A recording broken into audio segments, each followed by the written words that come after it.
আজ হচ্ছে বিয়ে। গতকাল হলুদের অনুষ্ঠানের সামান্য কিছু আয়োজন আপনাদেরকে দেখানো হয়েছে। আজকে বিয়ের অনুষ্ঠান, সেজন্য আমরা সাজুগুজু করে বিয়ের অনুষ্ঠান খেতে চলে যাচ্ছি। আসসালামু আলাইকুম ভিউয়ার্স, সবাই কেমন আছেন? আশা করি সবাই ভালো আছেন। সবাই চলে গেছে এক এক করে। আমি, আমার খালাতো বোন আরো কয়েকজন মিলে আমরা চলে যাচ্ছি আমার মামার গাড়িতে। বিয়ের কিছু মানুষ বাড়িতে রান্না বান্না করা হয়েছে, তারা এখানেই খাবে, মহিলাদের মধ্যে বেশিরভাগ। আর কিছু মানুষ সেন্টারে খাবে, বরপক্ষ ওখানে আসবে, বিয়ে ওখানে হবে। বাড়িতে এবং সেন্টারে দুই জায়গাতেই রান্না বান্না করা হচ্ছে। তো আমাদেরকে বলা হয়েছে যে ওখানে যাওয়ার জন্য, সেজন্য আমরা তাড়াহুড়া করে চলে যাচ্ছি। এদিকে কনে পার্লার থেকে সেজে দাঁড়িয়ে আছে, আমরা গেলে একসাথে ডুববো, সেজন্য যাওয়ার পর দেখি অলরেডি খাওয়া দাওয়া শুরু হয়ে গেছে। সবাই খাওয়া দাওয়া করতেছে আর এক পাশে বসে আছে বিশাল হল। এক পাশে মহিলারা খাচ্ছে আর এক পাশে পুরুষরা খাচ্ছে। তো আমাকেও খেতে দিছে। আমি, আমার খালাতো বোন আরো অন্যান্য সবাই, বর পক্ষ বউ পক্ষ একসাথে টেবিলে বসে গেলাম। বর বউকেও খাবার দেওয়া হয়েছে।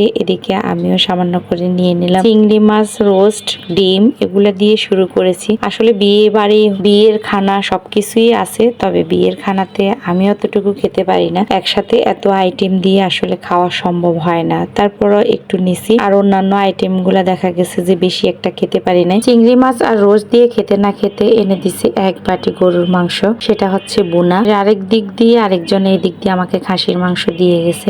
খাসির মাংসগুলো অনেক মজা হয়েছে। আমরা যেহেতু বরকনের সাথে বসছি, সেজন্য আমাদের খাবারের আইটেম গুলো কিন্তু অনেক দারুণ এবং এই টেবিলে সার্ভটাও কিন্তু করা হচ্ছে অনেক যত্ন সহকারে। আর এখানে বরের জন্য এনে দিচ্ছে বিশাল একটা মাছ। সবাই একটু একটু করে এখান থেকে নিচ্ছে। এখানে আচার দেওয়া হয়েছে, আচারটা কিন্তু অনেক মজার ছিল। আচার আমরার আচার মনে হয়। আমি আমার খালাতো বোনকে বললাম যে আমাকে একটু দিতে, তো একটু দেওয়ার পরে দেখলাম যে ভালোই মজা হয়েছে। তা আমি নিজেই বেশি করে একটু নিয়ে নিলাম। এসব বিয়ের খাওয়াতে আচার, চাটনি, ভর্তা এগুলোও কিন্তু অনেক মজা করে বানায়। আচারটা সত্যি অনেক মজার ছিল, আর এতটাই মজার ছিল যে আমি অনেকটাই খেয়ে নিছি।